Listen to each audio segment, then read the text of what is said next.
Hi hello friends, എല്ലാ കൂട്ടുകാർക്കും നമ്മുടെ നാളത്തെ എപ്പിസോഡിലേക്ക് സ്വാഗതം കേട്ടോ. അങ്ങനെ സുചിത്രടുത്ത് ഇഷിത ചോദിക്കുന്നുണ്ട്, വിനോദ് അങ്ങനെ ധൈര്യമായിട്ട് നിന്നെ രജിസ്റ്റർ മാരേജ് ചെയ്യാമെന്ന് പറഞ്ഞാൽ നിനക്ക് സമ്മതമാണെന്ന് ചോദിക്കുമ്പോൾ സുചിത്ര പറയുന്നുണ്ട്, വേണ്ട ചേച്ചി, ഞാൻ അതിനൊരിക്കലും സമ്മതിക്കില്ല. അറിഞ്ഞുകൊണ്ട് ഞാൻ എന്തിനാ വിനോദിൻ്റെ ജീവിതം തകർക്കണത് എന്ന് സുചിത്ര പറയാണ്. സുചിത്രയുടെ തീരുമാനം അതാണെങ്കിൽ പിന്നെ നമ്മുടെ ഇഷിതയും പറയുന്നത്, നിൻ്റെ തീരുമാനം അതാണെങ്കിൽ നിൻ്റെ തീരുമാനം എന്താണെങ്കിൽ ഞാൻ നിൻ്റെ കൂടെ തന്നെ നിൽക്കുമെന്ന് പറയുന്നുണ്ട്. അങ്ങനെ ആ വിവാഹ ബന്ധം വേണ്ടെന്ന് വെക്കാൻ തന്നെ നമ്മുടെ സുചിത്ര തീരുമാനിക്കാട്ടോ. ആ സമയത്താണ് വേറൊരു സംഭവം നടക്കുന്നത്. നമ്മുടെ മാധവും അതുപോലെ തന്നെ അശ്വിതയും തമ്മിൽ സംസാരിച്ചുകൊണ്ടിരിക്കുകയായിരിക്കും.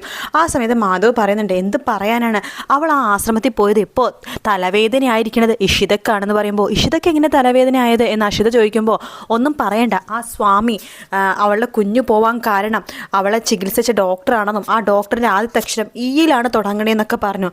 അതെങ്ങനെ ആ സ്വാമിക്ക് ഇങ്ങനെ കറക്റ്റായിട്ട് അറിയാം? അതിന് ഇഷിത കുഞ്ഞിനൊന്നും ചെയ്തില്ലല്ലോ, ഇഷിതയുടെ പേര് ആ സ്വാമിക്ക് എങ്ങനെ അറിയാം? ഇതിലെന്തോ കള്ളത്തരമുണ്ട് മാധവേ എന്ന് അശ്വിത പറയുമ്പോൾ മാധവ് പറയുന്നുണ്ട്, എന്ത് പറയാനെടുത്തി, ഞാൻ പറഞ്ഞതാണ് ഇങ്ങനത്തെ സ്വാമികളെ വിശ്വസിക്കരുത്, കള്ള സ്വാമികളായിരിക്കും. നമ്മുടെ ജാതകവും കാര്യങ്ങളൊക്കെ മനസ്സിലാക്കിയിട്ടാണ് ഇവർ കബഡി നിരത്തണമെന്ന് പറഞ്ഞ് നിരത്തണത് എന്ന് പറയാണ്. ആ സ്വാമികളുടെ പേരെന്തോ കൈലാസ സ്വാമികൾ എന്നാ പേര്. കൈലാസ സ്വാമികളോ? അതെ, ഇവിടെ അടുത്തെവിടെയോ തന്നെയാണ് വീടെന്ന് തോന്നണത്. അല്ല, ആ സ്വാമികളുടെ ഫോട്ടോ മാധവിൻ്റെ കയ്യിലുണ്ടെങ്കിൽ ഒന്ന് കാണിക്കാവോ എന്ന് അശ്വിത ചോദിക്കുമ്പോൾ, എൻ്റെ കയ്യിലുണ്ട് ഇടത്തി, ഞാൻ ആ ഫോട്ടോ ആദ്യം കാണിച്ചപ്പോൾ തന്നെ ഫോണിലേക്ക് സെൻഡ് ചെയ്തിട്ടുണ്ടായിരുന്നു, ഞാൻ ഇടത്തിനെ കാണിച്ചു തരാം എന്ന് പറഞ്ഞിട്ട് മാധവ് കൈലാസിൻ്റെ ഫോട്ടോ അശ്വിതക്ക് കാണിച്ചു കൊടുക്കുകയാണോ. അശ്വിത ആകെ ഞെട്ടിപ്പോകാണ്.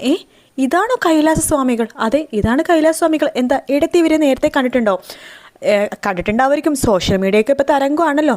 എൻ്റെ മാധവി, ഇതാണ് ഞാൻ പറഞ്ഞില്ലേ കഴിഞ്ഞ ദിവസം കൈലാസ്, ഇഷിതയുടെ ഭർത്താവ് മഹേഷിൻ്റെ അനിയത്തിയുടെ ഭർത്താവ് എന്ന് പറഞ്ഞില്ലേ കൈലാസ്, ജയിലിൽ പോയി കിടന്നത് ഇഷിത ഇയാൾ കാരണം ജയിലിൽ പോയി കിടന്നെന്നും ഇയാൾ ഇഷിതനെ കയറി പിടിക്കാൻ പോയി എന്നൊക്കെ പറഞ്ഞത് മാധവിന് ഓർമ്മയില്ലേ? ആ ഓർമ്മയുണ്ട്, ഒരു കൈലാസ് എന്ന് പറഞ്ഞൊരു ആളല്ലേ അത് ആ കൈലാസ് തന്നെയാണ് ഈ കൈലാസ്. പുതിയ ഉടായ്പാട്ട് ഇറങ്ങിയിരിക്കുക അവൻ എന്ന് അഷിത പറയുമ്പോൾ, ഓഹോ, അപ്പോൾ ആ കള്ളനാണ് ഈ കള്ളനല്ലേ, അന്ന് ഇഷിതനെ കയറി പിടിച്ചതല്ലേ? അതെ, ഇവനെ കിട്ടട്ടെ, ഞാനും കൊടുക്കുന്നുണ്ട്. പെണ്ണുങ്ങളെ കയറി പിടിച്ച് ഇവനെന്ന് വെറുതെ വിടാൻ പാടില്ല ഇടത്തി. അത് ഇവനാണ് അവനെന്ന് എനിക്ക് അപ്പോഴേ സംശയം തോന്നിയായിരുന്നു. കാരണം ഇഷിത കഴിഞ്ഞ ദിവസം വിളിച്ചപ്പോൾ പറഞ്ഞായിരുന്നു, അവൻ എന്തോ ആശ്രമമൊക്കെ തുടങ്ങി ആൾക്കാരെ പറ്റിക്കണ പരിപാടിയാണെന്ന്. പക്ഷേ ഇതാണ് ഈ ആശ്രമത്തിൻ്റെ പിന്നെ രഹസ്യമൊന്നും എനിക്കറിയില്ല. വെറുതെ അല്ല, അയാൾക്ക് അറിയായിരിക്കും ലയേന എൻ്റെ അമ്മായിയമ്മയും അതുപോലെ തന്നെ നാത്തൂനാണെന്ന് മനസ്സിലായിട്ട് തന്നെയാണ് ഇഷിതനെ കുറിച്ച് അങ്ങനെയൊക്കെ പറഞ്ഞത്. ഇഷിതിനെ മഹേഷിനെ ഒന്ന് കണ്ടെടുത്താൽ കണ്ടുവിടല അയാൾക്ക്. ഓ, അപ്പം അങ്ങനെയാണ് കാര്യങ്ങൾ. എങ്കിൽ നമുക്കൊരു കാര്യം ചെയ്യാം മാധവേ. എന്താ, ഈ കള്ളത്തെ നമുക്ക് കൈയോടെ പൊക്കണം, കണ്ടുപിടിക്കണം. അതിനിപ്പോൾ എന്താ ചെയ്യുക? എന്തു പറഞ്ഞാലും അമ്മയും ലയം വിശ്വസിക്കില്ലല്ലോ ഇടത്തി. ഒരു കാര്യം ചെയ്യാം, ഞാൻ ഈ കാര്യം ഇഷിതേനെ അറിയിക്കാം, അവരും കൂടി എന്തായാലും ആശ്രമത്തിൽ വരട്ടെ. ആ സമയത്ത് നീ ലയേനെയും കൂട്ടിക്കൊണ്ട് വരണം. ശരി ഇടത്തി, ഞാൻ അങ്ങനെ ചെയ്യാം എന്ന് മാധവ് പറയുന്നുണ്ട്. അങ്ങനെ ഇഷിതേനെ വിളിക്കുകയാണ്. ഹലോ മോളെ, എന്താ ചേച്ചി, നീ ഫ്രീ ആണോ? ആ ഹോസ്പിറ്റലിൽ ഇറങ്ങാൻ പോവാ ചേച്ചി, നീ വേഗം ഞാൻ പറയുന്ന ലൊക്കേഷനിലേക്ക് വരാവോ? കൂടെ സുചിത്രനെയും കൂട്ടാവോ? എന്താ ചേച്ചി, എന്തിനും പ്രശ്നമുണ്ടോ? മോളെ, ഞാൻ പറയണ നീ ഒന്ന് കേക്ക്. നീ വരേണ്ടത് കൈലാസാശ്രമത്തിലാണ്. കൈലാസാശ്രമോ? അതെവിടെയാ? ഞാൻ ലൊക്കേഷൻ അയക്കാം, നീ അങ്ങോട്ടേക്ക് വാ എന്ന് പറയണം. അങ്ങനെ അശ്വിതയും അങ്ങോട്ടേക്ക് പുറപ്പെടുന്നുണ്ട്. ഇഷിതയും അതുപോലെ തന്നെ സുചിത്രനെയും കൂട്ടിക്കൊണ്ട് അങ്ങോട്ടേക്ക് വരുന്നുണ്ട് കേട്ടോ. അവർ 3 പേരും അവിടെ നിന്ന് സംസാരിക്കുകയാണ്. അശ്വിത പറയുന്നുണ്ട്, ഈ കൈലാസാശ്രമത്തിലെ സ്വാമി കൈലാസ സ്വാമികളാണ് മഞ്ജിമയുടെ ഭർത്താവ്. അവിടെയാണ് ലയ കഴിഞ്ഞ ദിവസം സന്താനലബ്ധിക്ക് വേണ്ടിയിട്ട് പൂജയ്ക്ക് വേണ്ടി വന്നത്. പണം ഒരുപാട് ആവശ്യപ്പെട്ടു, അതുപോട്ടെ, പക്ഷെ നിന്നെ കുറ്റപ്പെടുത്തിക്കൊണ്ട് അയാൾ പറഞ്ഞത് നീ കാരണമാണ് അവളുടെ കുഞ്ഞിനെ നഷ്ടപ്പെട്ടതെന്നും ലോകമെമ്പാടും അറിയപ്പെടേണ്ട ഒരു കുഞ്ഞായിരുന്നു അത്, നീ ഇല്ലാതാക്കിയതാണെന്നും നീ അങ്ങനത്തെ ഒരു ജീവിയാണെന്നും ജന്തുവാണെന്നും അങ്ങനെ വളരെ വായി തോന്നുന്നതൊക്കെ വൃത്തികേട് അയാൾ പറഞ്ഞു.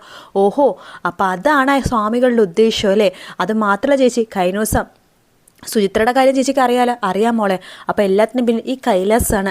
കൈലാസിനെ അങ്ങനെ ഇനി വിടാൻ പാടില്ലല്ലോ മോളെ. അതെ, നമ്മൾ പെണ്ണുങ്ങൾ വേണം അയാളെ കൈകാര്യം ചെയ്യാൻ. അയാളെ കൊണ്ട് തന്നെ സത്യം ലോകത്തോട് പറയിപ്പിക്കണം. പിന്നെ സുചിത്രയുടെ ജാതകം അയാൾ തിരുത്തിയിട്ടുണ്ടെങ്കിൽ ആ സത്യവും കൂടി പറയിപ്പിക്കണം. എങ്കിൽ മാത്രം എൻ്റെ അമ്മായിമ്മ വിശ്വസിക്കുകയുള്ളൂ എന്ന് പറയാണ്. ശരിയാ മോളെ, അങ്ങനെ തന്നെയാണ് ചെയ്യേണ്ടത്. നമ്മൾ 3 പെണ്ണുങ്ങൾ ചേർന്നിട്ട് അയാളെക്കുറിച്ച് സത്യങ്ങൾ പറയണം. ലൈവായിട്ട് തന്നെ അത് TV-യിലും അതുപോലെ തന്നെ സോഷ്യൽ മീഡിയയിലും ടെലികാസ്റ്റ് ചെയ്യുകയും വേണം. ശരി ചേച്ചി എന്ന് സുചിത്ര പറയുന്നുണ്ട്. ആ സമയത്ത് ഒരു 3 പേര് നടന്നു പോണ സമയത്ത് കറക്റ്റായിട്ട് മാധവ് ലയേനെയും കൂട്ടിക്കൊണ്ട് വരുന്നുണ്ട് കേട്ടോ. ലയ ഇഷിതനെ കാണുമ്പോൾ തന്നെ ദേഷ്യം വരാമെന്ന്. വണ്ടിയിൽ നിന്ന് ഇറങ്ങുമ്പോൾ തന്നെ ലയ വേഗം ഇഷിതയുടെ അടുത്തേക്ക് പോവാണ്. എടി, നീ ഇവിടെയും വന്നോ? എന്തിനാടി നീ ഇവിടെ വന്നത്?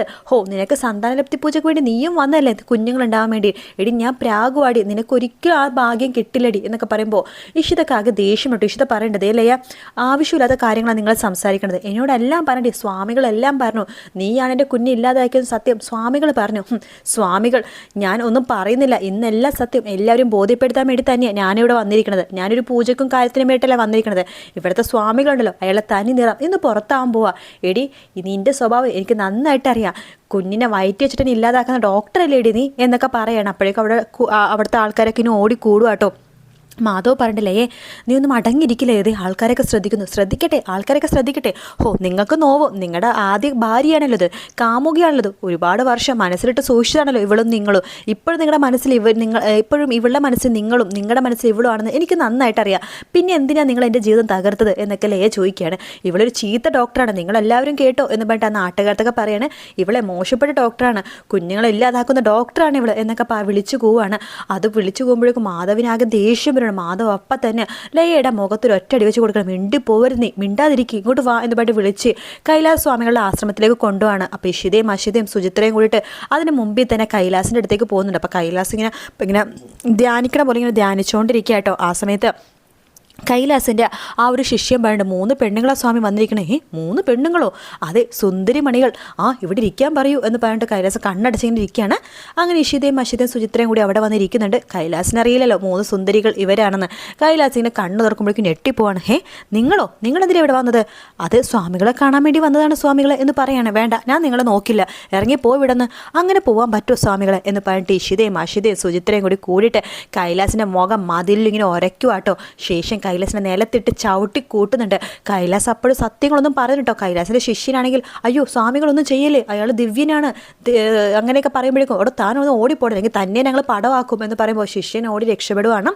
ശേഷം കൈലാസിനെ കൊണ്ട് സത്യങ്ങളൊക്കെ കയ്യക്കിനെ പിടിച്ച് ഓടിച്ച് വടിച്ച് സത്യങ്ങളൊക്കെ കൈലാസിനെ കൊണ്ട് തന്നെ പറയിപ്പിക്കാം. അപ്പോൾ കൈലാസ് പറഞ്ഞത് അത് ഞാൻ കള്ളസ്വാമിയാണ്, ഇഷ്ടത്തിലുള്ള ദേഷ്യം കൊണ്ട് ഞാൻ കള്ളങ്ങളൊക്കെ വിളിച്ചു പറഞ്ഞതാണ് എന്നൊക്കെ ലയയുടെ മുമ്പിൽ പറയാണ്. ലയക്കാകെ അടി കിട്ടിയ പോലെ ആവാട്ടോ. അതുമാത്രമല്ല, സുചിത്രയുടെ ജാതകം തിരുത്തിയ കാര്യം കൈലാസ് അവിടെ വെച്ച് പറയുന്നുണ്ട്. അത് കേൾക്കുമ്പോൾ സുചിത്രക്കും ദേഷ്യമുണ്ട്. സുചിത്രയും അയാളുടെ മുഖത്തൊരു ഒരു അടി കൊടുക്കുകയാണ്. അഷിതയും ഇഷിതയൊക്കെ കൊടുക്കുന്നുണ്ട്. പിന്നെ മാധവിൻ്റെ കൂടെ കേട്ടോ. മാധവ് പറഞ്ഞിട്ട് നിങ്ങൾക്ക് നാണമില്ലല്ലോ ഇഷിതനെ കയറി പിടിക്കാൻ വേണ്ടിയിട്ട്. അത് മാത്രമല്ല, എന്തൊക്കെ ദ്രോഹം നിങ്ങൾ ആ കുടുംബത്തിൽ ചെയ്തത്. പിന്നെ ഒരുപാട് പെണ്ണുങ്ങളുടെ പൈസ മേടിച്ച് ഒരുപാട് പെണ്ണുങ്ങളുടെ സ്വപ്നങ്ങൾ സന്താനലബ്ധി പൂജ എന്ന് പറഞ്ഞിട്ട് ഒരുപാട് പെണ്ണുങ്ങളെ നിങ്ങൾ എന്തൊക്കെയാ പറഞ്ഞ് പറ്റിച്ച് പണം തട്ടിച്ചത്. അതുകൊണ്ട് നിങ്ങളിനി ജീവനോടെ വേണ്ട, ഇയാളിപ്പം തന്നെ പോലീസിൽ ഏൽപ്പിക്കണം. നമ്മുടെ പോലീസിനെയൊക്കെ വിളിക്കണം. എന്തായാലും കൈലാസിൻ്റെ കാര്യത്തിലൊരു തീരുമാനമാകുന്ന ഭാഗമായിട്ട് നമ്മൾ നാളത്തെ എപ്പിസോഡിൽ കാണിക്കാൻ പോകുന്നത്. കൈലാസിനെ വലിച്ച് കീറാൻ പോകുകയാണ്. അടിപൊളിയായിട്ട് എപ്പിസോഡ് തന്നെയായിട്ട് നാളത്തെ എപ്പിസോഡ് എന്ന് പറയുന്നത്. പെണ്ണുങ്ങളുടെ കരുത്ത് എന്താണെന്ന് കൈലാസ് കള്ളസ്വാമി അറിയാൻ പോകുന്ന നിമിഷങ്ങളാണ്. എന്തായാലും വീഡിയോ ഇഷ്ടപ്പെടുകയാണെങ്കിൽ ലൈക്ക് ചെയ്യാനും അതുപോലെ തന്നെ സബ്സ്ക്രൈബ് ചെയ്യാനും കമൻറ്റ് ചെയ്യാനും മറക്കരുത് കേട്ടോ. മറ്റൊരു വീഡിയോ ആയിട്ട് നാളെ രാവിലെ കാണാം ഫ്രണ്ട്സ്. എല്ലാവർക്കും good night, take care, bye bye.